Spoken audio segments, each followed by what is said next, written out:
Bonjour, chers amis. Nous allons aujourd'hui tabler sur une notion très fréquentée en droit, mais parfois mal connue. C'est l'autorité de la chose jugée. Tout de suite, disons que l'autorité de la chose jugée tente à écarter la contradiction des décisions entre les tribunaux ou entre les différents juges. C'est un principe d'ordre public qui ne voudrait pas que, lorsqu'une décision a été rendue, qu'elle soit encore connue d'un autre juge. Voilà un peu la tendance. Selon l'expression classique, une décision déjà passée en force de choses jugées ne saurait être connue ou bien acceptée d'être connue par un autre juge. Quand un jugement a été rendu, il va acquérir ce qu'on appelle l'autorité de la chose jugée. Ce qui veut dire tout simplement que ce jugement ne peut plus être remis en cause par une autre juridiction.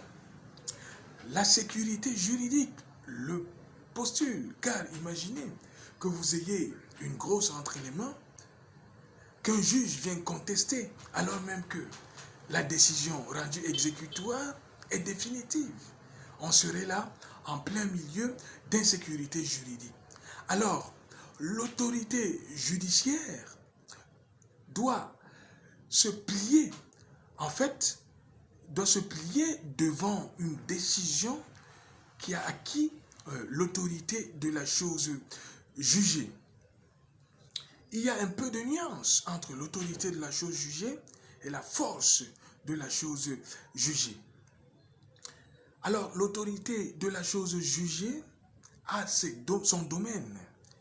Et l'autorité de la chose jugée, en parlant de son domaine, ne s'attache, et c'est important ce que je m'en vais dire, ne s'attache qu'à une décision définitive. Donc, une décision définitive est celle à propos de laquelle le juge ne peut plus intervenir. Donc, une décision rendue définitive est aussi celle à propos de laquelle aucune voie de recours n'est plus possible. Une telle décision acquiert donc l'autorité de la chose jugée, selon les termes de l'article 500 du Code de procédure civile.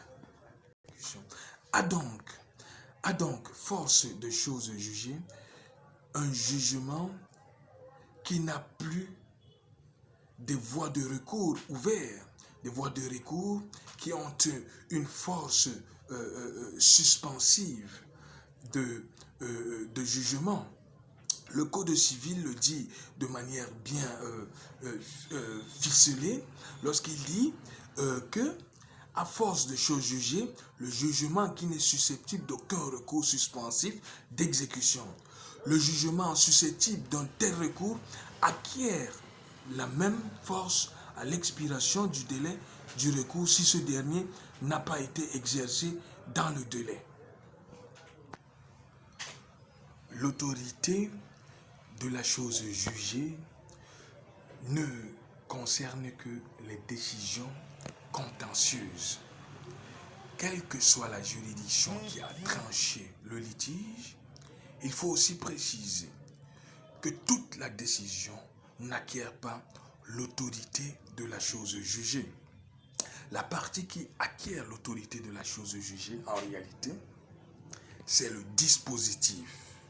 Le dispositif, c'est la partie de la décision, la partie finale de la décision dans laquelle le tribunal tranche le débat. Les motifs n'acquièrent pas, nous l'avons dit, la même autorité. À présent, voyons les conditions qui doivent être remplies pour qu'un jugement ait une autorité de la chose jugée. Convoquons tout de suite l'article 1351 du Code civil qui, en substance, met en branle trois exigences fondamentaux.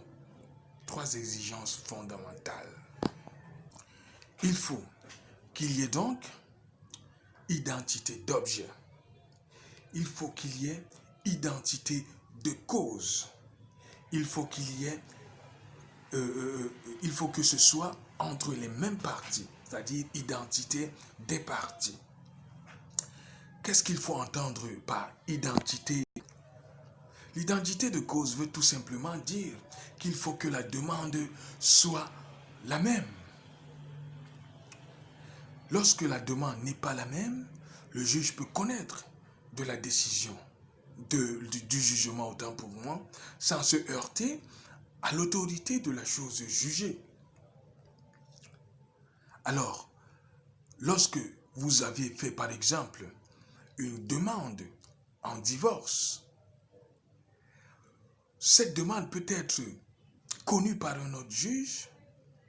Lorsque vous revenez faire une demande en séparation de corps, après l'identité d'objet, il y a identité de cause. Cela signifie tout simplement que la demande doit être fondée sur la même cause, sur le même fondement juridique. Ainsi est-il possible, lorsqu'après avoir demandé un divorce, par exemple,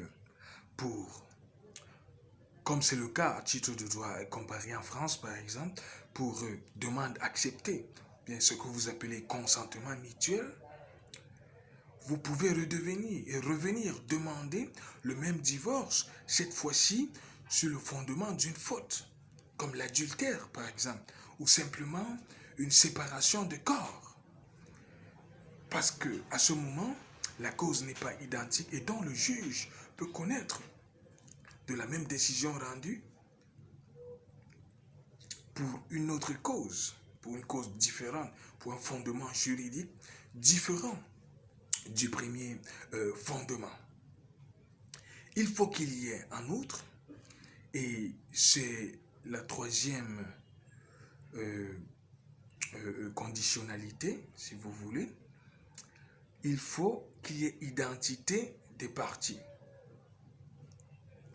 Cela signifie que l'autorité de la chose jugée, en réalité, a un effet relatif. La chose n'est opposable qu'aux parties au procès. Pour invoquer l'autorité de la chose jugée, excusez-nous pour ce petit désagrément, donc il faut que la demande soit formée par les mêmes parties, pour elles et entre elles, en la même qualité, selon ce que dit la loi, notamment l'article 1351 du Code civil. Donc, en conclusion, l'autorité de la chose jugée s'attache à un jugement rendu définitif, un jugement contentieux. Et il a pour effet d'empêcher que connaisse le même jugement un autre juge. Quant à ces conditionnalités, il faut qu'il y ait trois conditions. En réalité, c'est une trinité, parce que lorsque une seule des trois conditions n'est pas respectée, à ce moment, il n'y a pas autorité de la chose jugée et le juge peut connaître à nouveau de la décision.